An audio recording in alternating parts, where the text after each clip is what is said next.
Well, welcome back to the penultimate instalment of the countdown of the UK's 50 best indies, again hosted at Hove's Wild Floor. Today, we'll announce positions 20 to 11. These are indies that have really shone as the competition gets tougher, benchmarking much that is good and great about this ever-vibrant sector. A quick word of thanks, once again, for our judges, who were Simon Cairns, Nikki Forrest, Mark Withercombe, along with Harper's own publisher, Lee Sharkey, and with myself as chair. You can join the conversation by posting via @HarpersWine. Do let us know your thoughts and who you think might be in the top 10. And once more, words of thanks to our sponsors, Walker & Woodhouse and Laurent Perrier, for helping ensure the 50 Best Indies list is the success it is.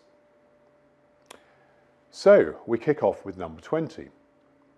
The community and socially orientated ethos of this outstanding Cornish indie was cemented when it became the first such business in the UK to achieve B Corp accreditation. An educational arm in the form of the Cornwall Wine Centre, offering WSET courses to local hospitality, is just one prominent facet of what this people-focused business is all about. Each year, a growing number of wines are sourced direct to, ensuring that this merchant can major on similarly sustainably minded producers. From Truro, it is Old Chapel Cellars. At 19, with 44% of its 1,400 strong portfolio now imported direct, helping with both individuality and keeping costs down for customers, there's been a growing emphasis on finds from the likes of Georgia, Poland, Bulgaria and other Balkan territories, all within a sustainable buying manifesto.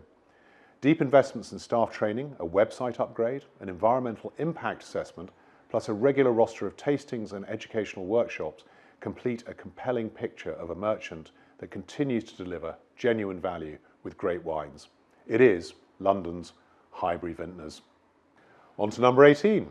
This Brighton oasis prides itself on the fact that visiting reps and winemakers often leave clutching other people's wines, down to the well-honed and ever-evolving selection offered.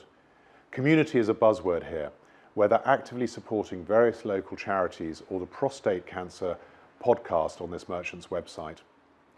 Meanwhile, customers can benefit from a very effective electronic loyalty scheme which they can access at home, helping both identify what they like and thus what to recommend them.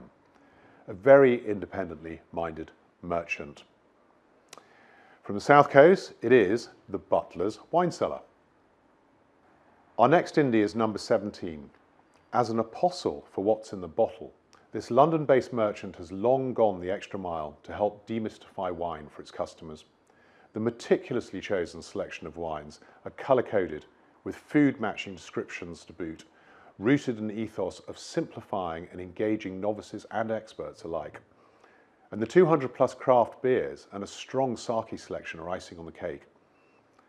Add in strong management and staff training, improved back office systems, local collaborations and a sustainable mindset, it all adds up to a very compelling business model. It is the Bottle Apostle. Next up, number 16.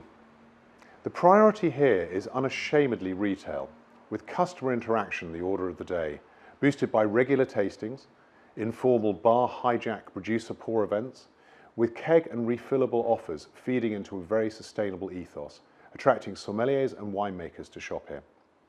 Smaller producer wines are the core of the offer, with South Africa, Australia, Spain and Italy particularly well represented, with hard-to-find gems peppered throughout the far-reaching portfolio.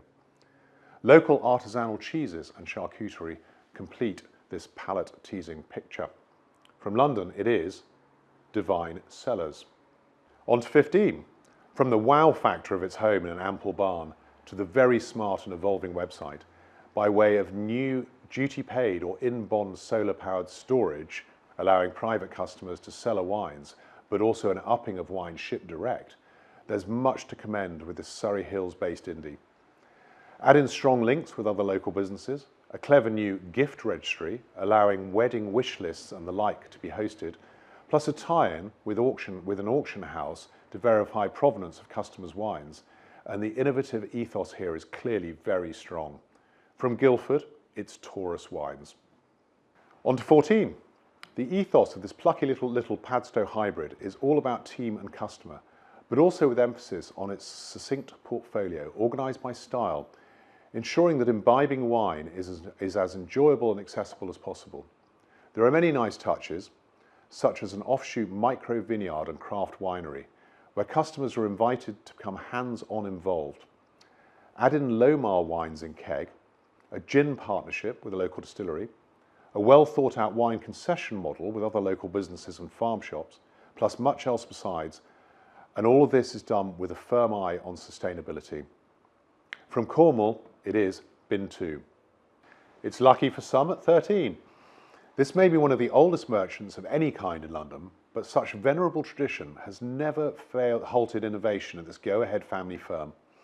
Recent additions to the already very broad business package include sake en primeur and a new fine wine auction platform, joining the already well-established mix of retail, education and private sales that spans St James to Hong Kong and beyond. A true stalwart of the trade with a fantastic and far-reaching portfolio, all anchored in the most historic premises of any merchant in the UK. It is, of course, Berry Brothers and Rudd. On to number 12. This merchant is a quiet powerhouse with so many facets to commend its business model. Classic regions may resonate with many of its customers, but one-off parcels and frequent additions to the range, including recent deeper forays into Greece, Slovenia, Moldova, Oregon and England, keep refreshing the list, with the recent relaunch of its wine and tapas concept adding to the appeal.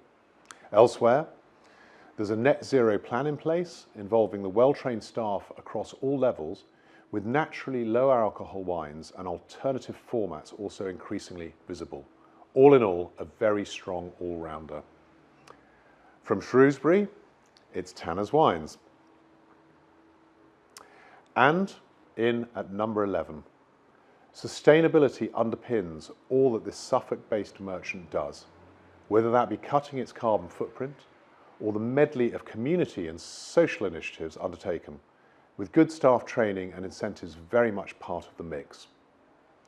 With an ever-increasing own label wine and spirit range, while keeping a close eye on consumer trends for R&D, plus a third of its labels now imported directly to ensure exclusivity, it's perhaps no wonder that both retail and wholesale sales have continued to expand here despite a challenging sales environment.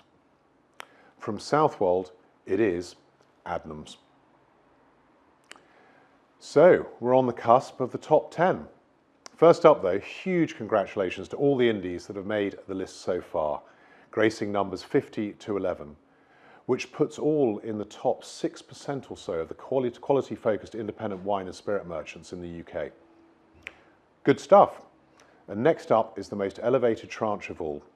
Do join us tomorrow for the top in the country, the reveal of our top 10.